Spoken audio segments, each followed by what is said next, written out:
संबंध। पीछे के 3 श्लोकों में भगवान ने जैसे अपने लिए कर्म करने में सावधानी रखने का वर्णन किया, ऐसे ही आगे के 25वें और 36वें इन 2 श्लोकों में ज्ञानी महापुरुष के लिए कर्म करने में सावधानी रखने की प्रेरणा करते हैं। सत्ता कर्मण्यवेधान्तो यथा कुर्वन्ते भारत कुर्यात् वेद्वान् तथा सक्तः चिकीर्षुर्लोकताङ्गराम् न बुद्धिभेदं जनये दज्ञानां कर्मसंगिनां योजयेत् सर्वकर्माणि विद्वान् युक्तः समाचरान्। हे भरतवंशोद्भव अर्जुन, कर्म में आसक्त हुए अज्ञानी जन जिस प्रकार कर्म करते हैं, आसक्ति रहित विद्वान में लोक संग्रह करना चाहता हुआ उसी प्रकार कर्म करें। तत्वज्ञ महापुरुष कर्मों में आसक्ति वाले अज्ञानी मनुष्यों की बुद्धि में भ्रम उत्पन्न न करे, प्रत्युत स्वयं समस्त कर्मों को अच्छी तरह से करता हुआ उनसे भी वैसे ही करवाए। व्याख्या।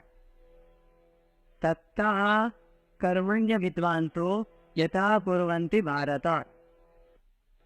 जिन मनुष्यों की शास्त्र पद्धति और शास्त्र विहित शुभ कर्मों पर पूरी श्रद्धा है एवं शास्त्र विहित कर्मों का फल अवश्य मिलता है, इस बात पर पूरा विश्वास है, जो न तो तत्वज्ञ है और न दुराचारी है, किंतु कर्मों भोगों एवं पदार्थों में आसक्त हैं, ऐसे मनुष्यों के लिए यहाँ सत्ता और विद्वांसः पद आए हैं। शास्त्रों के ज्ञाता होने पर भी केवल कामना के कारण ऐसे मनुष्य अविद्वान यानी अज्ञानी कहे गए हैं। ऐसे पुरुष शास्त्रज्ञ तो हैं पर तत्वज्ञ नहीं, ये केवल अपने लिए कर्म करते हैं, इसीलिए अज्ञानी कहलाते हैं। ऐसे अविद्वान मनुष्य कर्मों में कभी प्रमाद आलस्य आदि न रखकर सावधानी और तत्परता पूर्वक सांगोपांग विधि से कर्म करते हैं, क्योंकि उनकी ऐसी मान्यता रहती है कि कर्मों को करने में कोई कमी आ जाने से उनके फल में भी कमी आ जाएगी। भगवान उनके इस प्रकार कर्म करने की रीति को आदर्श मानकर सर्वथा आसक्ति रहित विद्वान के लिए भी इसी विधि से लोक संग्रह के लिए कर्म करने की प्रेरणा करते हैं। कुर्यात् विद्वान् तथा सक्तः चिकीर्षुर् लोक संग्रहम्। इसमें कामना, ममता, आसक्ति, वासना, पक्षपात, स्वार्थ आदि का सर्वथा अभाव हो गया है और शरीर आदि पदार्थों के साथ किंचन मात्र भी लगाव नहीं रहा। ऐसे तत्वज्ञ महापुरुष के लिए यहाँ असक्तः विद्वान पद आए हैं। टिप्पणी। यद्यपि परमात्म तत्व को प्राप्त होने पर सांख्य योगी और कर्मयोगी दोनों एक हो जाते हैं, तथापि साधनावस्था में दोनों की साधन प्रणाली में अंतर रहने से सिद्धावस्था में भी उनके लक्षणों में स्वभाव में थोड़ा अंतर रहता है। सांख्य योगी की तो कर्मों से विशेष उपरति रहती है, पर कर्मयोगी की कर्मों में विशेष तत्परता रहती है, क्योंकि पहले कर्म करने का स्वभाव पड़ा हुआ रहता है। यह अंतर भी कहीं कहीं होता है। 20वें श्लोक में लोक संग्रह में वापी संपक्षण कहकर फिर 21वें श्लोक में जिसकी व्याख्या की गई उसी को यहाँ लोक संग्रह चिकीर्षु और बसे कहा गया है। श्रेष्ठ मनुष्य आसक्ति रहित विद्वान के सभी आचरण स्वाभाविक ही यज्ञ के लिए मर्यादा सुरक्षित रखने के लिए होते हैं। जैसे भोगी मनुष्य की भोगों में, मोही मनुष्य की कुटुंब में और लोभी मनुष्य की धन में रति होती है, ऐसे ही श्रेष्ठ मनुष्य की प्राणी मात्र के हित में रति होती है। उसके अंतःकरण में मैं लोक हित करता हूँ ऐसा भाव भी नहीं होता। प्रत्युत उसके द्वारा स्वतः स्वाभाविक लोक हित होता है। प्राकृत पदार्थ मात्र से सर्वथा संबंध विच्छेद हो जाने के कारण उस ज्ञानी महापुरुष के कहलाने वाले शरीर, इंद्रियां, मन, बुद्धि आदि भी लोक संग्रह पद में आए लोक शब्द के अंतर्गत आते हैं। दूसरे लोगों को ऐसे ज्ञानी महापुरुष लोक संग्रह की इच्छा वाले दिखते हैं, पर वास्तव में उनमें लोक संग्रह की भी इच्छा नहीं होती। कारण कि वे संसार से प्राप्त शरीर, इंद्रियां, मन, बुद्धि, पदार्थ, पद, अधिकार, धन, योग्यता, सामर्थ्य आदि को साधना अवस्था से करे किंचन मात्र भी अपने और अपने लिए नहीं मानते। प्रत्युत संसार के और संसार की सेवा के लिए ही मानते हैं, जो कि वास्तव में है। वही प्रवाह रहने के कारण सिद्धावस्था में भी उसके कहलाने वाले शरीर आदि पदार्थ स्वतः स्वाभाविक किसी प्रकार की इच्छा के बिना संसार की सेवा में लगे रहते हैं। इस श्लोक में यथा और तथा पद कर्म करने के प्रकार के अर्थ में आए हैं। तात्पर्य यह है कि जिस प्रकार अज्ञानी यानी सकाम पुरुष अपने स्वार्थ के लिए सावधानी और तत्परता पूर्वक कर्म करते हैं, उसी प्रकार ज्ञानी पुरुष भी लोक संग्रह अर्थात दूसरों के हित के लिए कर्म करें। ज्ञानी पुरुष को प्राणी मात्र के हित का भाव रखकर संपूर्ण लौकिक और वैदिक कर्तव्य कर्मों का आचरण करते रहना चाहिए। सबका कल्याण कैसे हो, इस भाव से कर्तव्य कर्म करने पर लोक में अच्छे भावों का प्रचार स्वतः होता है। अज्ञानी पुरुष तो फल की प्राप्ति के लिए सावधानी और तत्परता से विधि पूर्वक कर्तव्य कर्म करता है, पर ज्ञानी पुरुष की फल में आसक्ति नहीं होती और उसके लिए कोई कर्तव्य भी नहीं होता। अतः उसके द्वारा कर्म की उपेक्षा होना संभव है। इसीलिए भगवान कर्म करने के विषय में ज्ञानी पुरुष को भी अज्ञानी सकाम पुरुष की तरह कर्म करने की आज्ञा देते हैं। 21वें श्लोक में तो विद्वान को आदर्श बताया गया था, पर यहाँ उसे अनुयायी बताया है। तात्पर्य यह है कि विद्वान चाहे आदर्श हो अथवा अनुयायी, उसके द्वारा स्वतः लोक संग्रह होता है। जैसे भगवान श्री राम प्रजा को उपदेश भी देते हैं और पिताजी की आज्ञा का पालन करके वनवास भी जाते हैं। दोनों ही परिस्थितियों में उनके द्वारा लोक संग्रह होता है, क्योंकि उनका कर्मों के करने अथवा न करने से अपना कोई प्रयोजन नहीं था। जब विद्वान आसक्ति रहित होकर कर्तव्य कर्म करता है, तब आसक्ति युक्त चित्त वाले पुरुषों के अंतःकरण पर भी विद्वान के कर्मों का स्वतः प्रभाव पड़ता है। चाहे उन पुरुषों को यह महापुरुष निष्काम भाव से कर्म कर रहा है ऐसा प्रत्यक्ष दिखे या न दिखे, मनुष्य के निष्काम भावों का दूसरों पर स्वाभाविक प्रभाव पड़ता है, यह सिद्धांत है। इसलिए आसक्ति रहित विद्वान के कामों आचरणों का प्रभाव मनुष्यों पर ही नहीं अपितु पशु पक्षी आदि पर भी पड़ता है। विशेष बात, मनुष्य जब तक निष्काम भाव पूर्वक विहित कर्म नहीं करता, तब तक उसका जन्म मरण नहीं मिट सकता। वह जब तक अपने लिए कर्म करता है, तब तक वह कृतकृत्य नहीं होता, अर्थात उसका कर्ण समाप्त नहीं होता। कारण कि स्वयं नित्य रहने वाला है और कर्म एवं उसका फल नष्ट होने वाला है। अतः प्रत्येक मनुष्य के लिए स्वार्थ त्याग पूर्वक यानी अपने लिए न करके केवल दूसरों के हित के लिए कर्तव्य कर्म करने की बड़ी भारी आवश्यकता है। सांसारिक पदार्थों को मूल्यवान समझने के कारण ही कर्मयोग के पालन में यानी निष्काम भाव पूर्वक कर्तव्य कर्म के पालन में कठिनाई प्रतीत होती है। हमें दूसरों से कुछ न चाहकर केवल दूसरों के हित के लिए सब कर्म करने हैं। इस बात को यदि स्वीकार कर लें तो आज ही कर्मयोग का पालन सुगम हो जाए। वास्तव में महत्ता पदार्थों की नहीं, प्रत्युत आचरण की ही होती है, यानी उसके उपयोग की ही होती है। आचरण की महत्ता भी तब है जब अंतःकरण में पदार्थ की महत्ता न हो। कोई भी पदार्थ व्यक्तिगत नहीं है, केवल उपयोग के लिए ही व्यक्तिगत है। पदार्थ को व्यक्तिगत मानने से परहित के लिए उसका त्याग कठिन प्रतीत होता है। कोई भी पदार्थ या क्रिया बंधन कारक नहीं, उनका संबंध ही बंधन कारक है।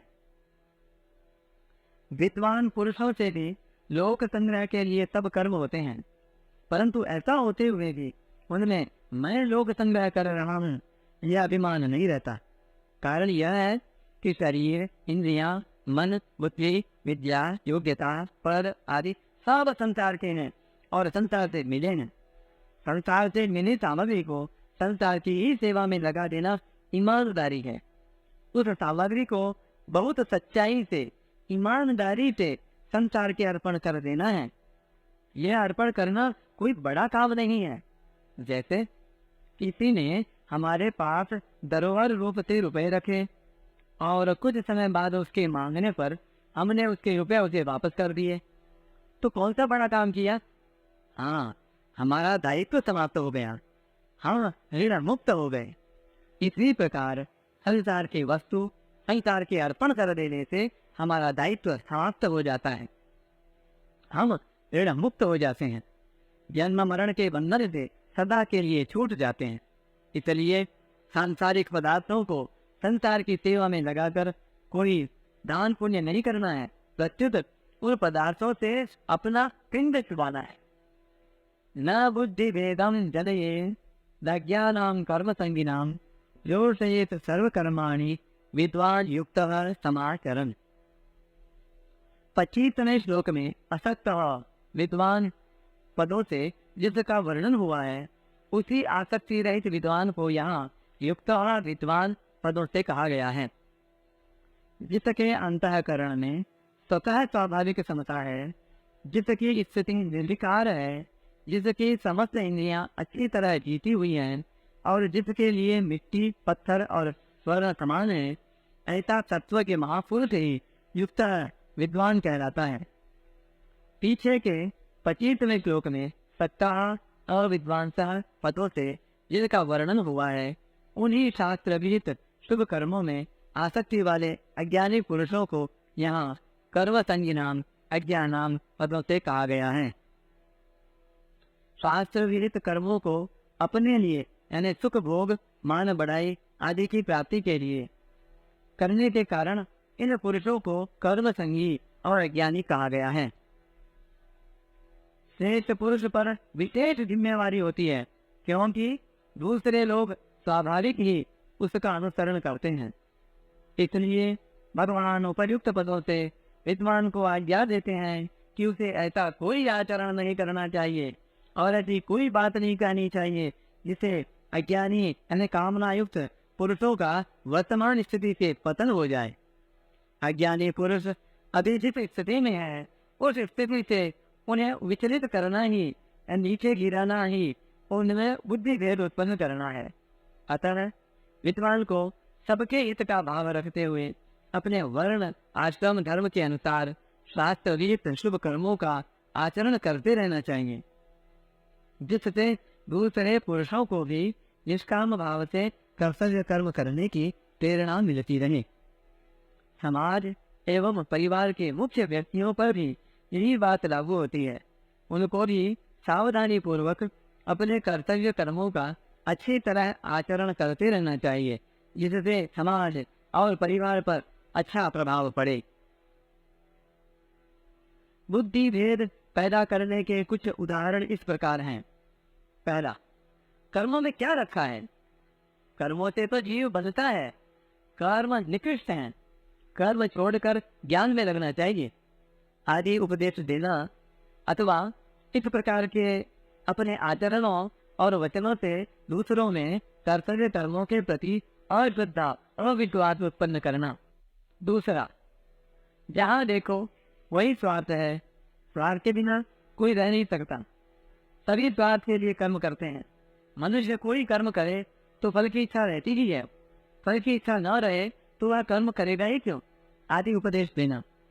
तीसरा, फल की इच्छा रखकर अपने लिए कर्म करने से फल भोगने के लिए बार बार जन्म लेना पड़ता है, आदि उपदेश देना।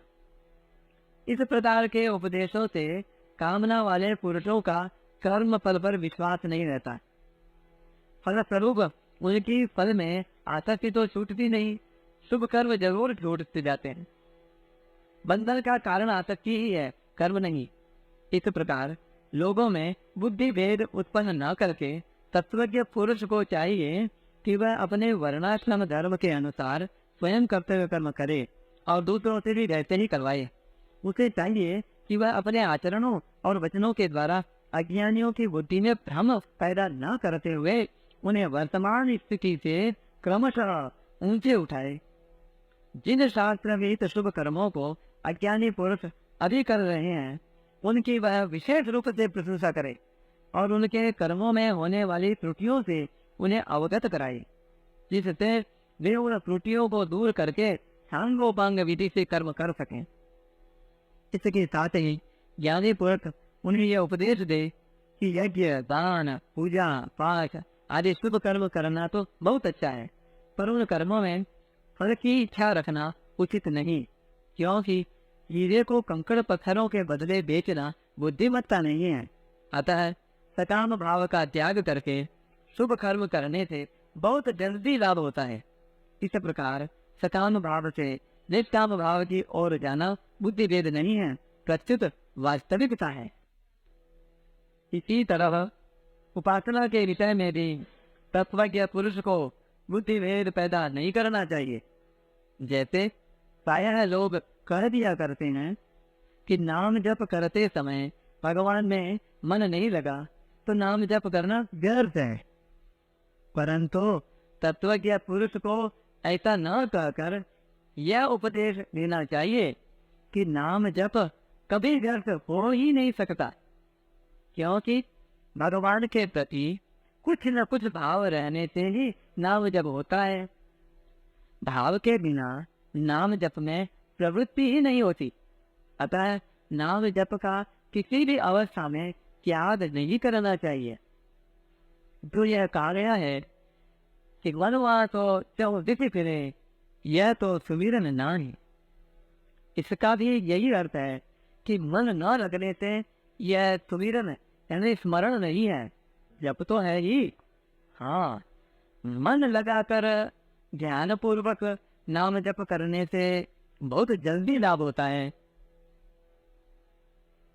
कोई भी मनुष्य सर्वथा गुण रहित नहीं होता, उसमें कुछ न कुछ गुण रहते ही हैं।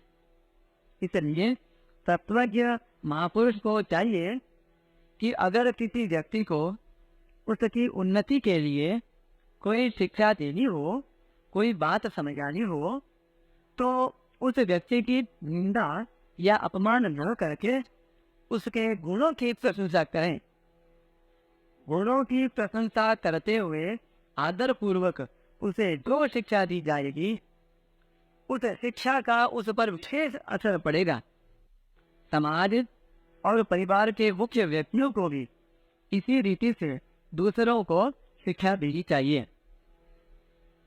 समाचरण और जो संयुक्त पदों से भगवान विद्वान को दो आज्ञाएं देते हैं। एक, स्वयं सावधानी पूर्वक शास्त्र विहित कर्तव्य कर्मों को अच्छी तरह करे, और दो, कर्मों में आसक्त अज्ञानी पुरुषों से भी वैसे ही कर्म करवाए। लोगों को दिखाने के लिए कर्म करना दंभ है, जो पतन करने वाली आसुरी संपत्ति का लक्षण है। अतः भगवान लोगों को दिखाने के लिए नहीं, प्रत्युत लोक संग्रह के लिए ही कर्तव्य कर्म करने की आज्ञा देते हैं। तत्वज्ञ पुरुष को चाहिए कि कर्म करने से अपना कोई प्रयोजन न रहने पर भी वह समस्त कर्तव्य कर्मों को सुचारू रूप से करता रहे, जिससे कर्मों में आसक्त पुरुषों की निष्काम कर्मों के प्रति महत्व बुद्धि जागृत हो और वे भी निष्काम भाव से कर्म करने लगे। तात्पर्य यह है कि उस महापुरुष के आसक्ति रहित आचरणों को देखकर अन्य पुरुष भी वैसा ही आचरण करने की चेष्टा करने लगेंगे। इस प्रकार ज्ञानी पुरुष को चाहिए कि वह कर्मों में आसक्त पुरुषों को आदर पूर्वक समझाकर उनसे निषिद्ध कर्मों का स्वरूप से सर्वथा त्याग करवाए और वेद कर्मों में से सकाम भाव का त्याग। परिशिष्ट भाव। तत्वज्ञ महापुरुष और भगवान दोनों में ही कर्तृत्वाभिमान नहीं होता, अतः वे केवल लोक संग्रह के लिए ही कर्तव्य कर्म किया करते हैं, अपने लिए नहीं। साधक को भी अपने लिए कुछ नहीं करना चाहिए, क्योंकि स्वरूप में कर्तृत्व नहीं है। लोगों को उन्मार्ग से हटाकर सन्मार्ग में लगाना लोक संग्रह है। लोक संग्रह का उपाय है शास्त्र के अनुसार ठीक आचरण करना, पर भीतर में साधक यह भाव रखे कि मेरे को अपने लिए कुछ नहीं करना है। वह लोगों में यह न कहे कि मैं अपने लिए कुछ नहीं करता हूँ,